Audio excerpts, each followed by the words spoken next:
Hi, my name is Grayson McKinney and I'm a 4th grade teacher here at Costello. On behalf of the staff, I'd like to say welcome. You've got a busy day ahead of you. We wanted to get started with a short video that would give a highlight of the essential learning that we've been able to gather over the last 5 years as we have started to build a culture of thinking within our school. We asked all the teachers that you're about to hear from the same question. What is the most valuable change that you have noticed since starting to nurture a culture of thinking in your classroom? The responses we got were as diverse as the learners that we teach, but you'll notice that each and every one of them touch on one of 3 key areas: deepening learning, creating a collaborative culture of thinking, and focusing direction. Let's get started.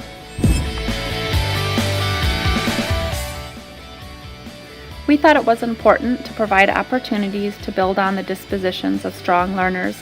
It was important to us that our students learned to be independent and curious. We wanted them to be problem solvers and have a lifelong love for learning. One of the shifts I've seen in my classroom since using visible thinking is really that shift from what is the answer to how did we get to that answer. And we see that a lot in just discussions that we have. You know, one of the first visible thinking routines that we use is why did you say that? It's very simple, but what makes you say that? And I realized after I had started using that more often and almost all the time when a student would say something, especially when they would give a one-word answer, that my students two things started happening. My students started asking other students that if they would be having a discussion and give a one-word answer, other students would say, well, really, what makes you say that? And so that, you know, really took hold in our classroom and forged much deeper discussion that way.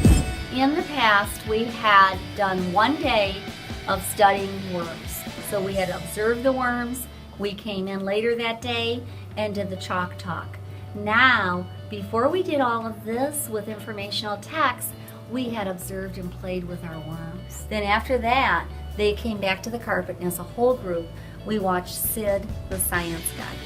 And he talked about how worms dig tunnels and what happens when it rains and how we find worms. Cultures of thinking has been the biggest gift that as a teacher you could receive.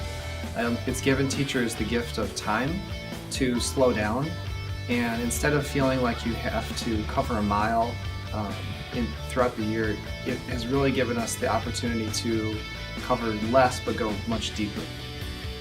Cultures of thinking not only make students aware of different aspects of a topic that they might not have thought about otherwise, but it also allows them to be aware of their own thinking and be aware of the type of thinking that they're doing to tackle different problems. I picked persevere because you need to persevere and to dig deep more on thinking. That you always need to dig deep.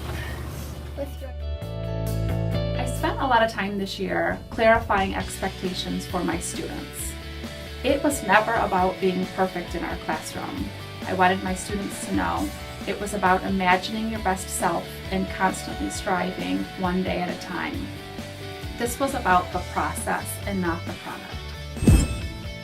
Another thing visible thinking has done in our classroom is really brought us together as a community of thinkers. We talked at the beginning of the year about that we are a learning community, but we've shifted to the term community of thinkers.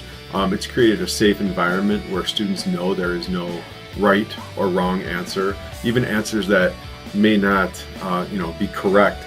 At least if a student explains why they thought that, a lot of times we can say, oh, okay, well, you know what, we can see why you thought that, and then maybe clear up some misconceptions with other conversation that we have. Right. The first year when visible thinking was introduced to the staff, a lot of us were like children, like, what? You're giving us something new? How are we going to incorporate this into our classroom setting? How are we going to do it? We were nervous. We took baby steps the first year. We introduced it slowly by listening to their answers and then asking, well, what makes you say that? Or how do you know that? And then just listening to them explain their thinking. By this time of the year, most children in our classrooms aren't afraid to give an answer or express what they see or what they think or their opinion, because they know that their answers are going to be accepted not only by their peers, but by their teachers. Hello, I'm Ann Lenahan. I've taught in Troy schools for 47 years. And there have been dramatic positive changes in the last 5 to 10 years when we started incorporating cultures of thinking into our classrooms. When we have discussions in 2nd grade, the children are able to agree and respectfully disagree with another child if they can show some evidence that their idea has validity. I've noticed that conversations are becoming more visible within my classroom, especially within math. The students are explaining their thinking while they're problem solving, and they're really actively engaged in conversations with each other. And they're starting to build off of each other's thoughts through that conversation. After providing several opportunities of guided practice, we realized there was a gradual release where students began taking responsibility for their own learning and becoming independent learners. I have been a teacher at Costello Elementary for 27 years, and when I first started teaching, it was pretty much me dishing out information to the kids and them spitting it back at me. And it was that way for a long time, and that's the way school was when I went to school too. So when visible thinking first showed up at our doorstep, of course I was a little resistant to it, as we all are to change. But as I started using the routines with my kids, I knew it was going to be a risk for me because I wasn't going to always get the answer I expected to get back. And that's one big, huge part of visible thinking, is that you've got to get comfortable with the fact that the kids are going to go all different directions with their answers, but it's really cool to see them thinking, as we say, outside the box. This year I was teaching kindergarten for the first time, and I was a little nervous and reluctant at the beginning of the school year, wondering how this was going to look in my classroom. What was I going to do to build a foundation for the learners that I was responsible for? And the first cultural force that came to mind was model, model, model. And so I spent a lot of my time focusing on the cultural force of modeling. The first thing that was important to me was to be as authentic as possible. What I was trying to do was provide opportunities for my students to learn from me, from my struggles, from my strengths, watching me work through problems, watching me be a lifelong learner. I got really excited because we started with the clues, and then the students were just putting sticky notes up, and it turned out to be a mess. And so the way that we organized is to do a peel the fruit, because we were trying to make connections between what grasshoppers had to do with insects.